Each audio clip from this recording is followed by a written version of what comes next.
Hello everyone, আসসালামু আলাইকুম।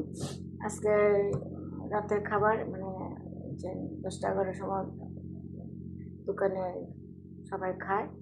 আজকে করছি মাছ ভাজা, আর এই ভাতটা রান্না করছি। একটু আলু কুচি দিয়েছি, একটু মুসুর ডাল দিয়েছি, আর একটু তেল আর চাল দিয়ে, ভাতের চাল দিয়ে মাখাইয়া রান্না করছি। এটা খুব খাইতে মজা, একটু আলু দিলে ভালো লাগে। ভর্তা টর্তা খেলে ভালো।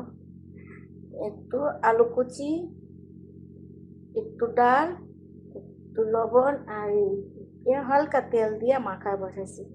এত স্বাদ লাগে, আলুটা যেন ভাঙা ভাঙা হয় সে হলো। এখন খাবে মরিচ, পেঁয়াজ দেব, আবার টেবিল ঢেকে দিলাম। এই কাগজটার মধ্যে বসে খেয়ে নেব। নাম বলে সুফরা, সৌদি ভাষা।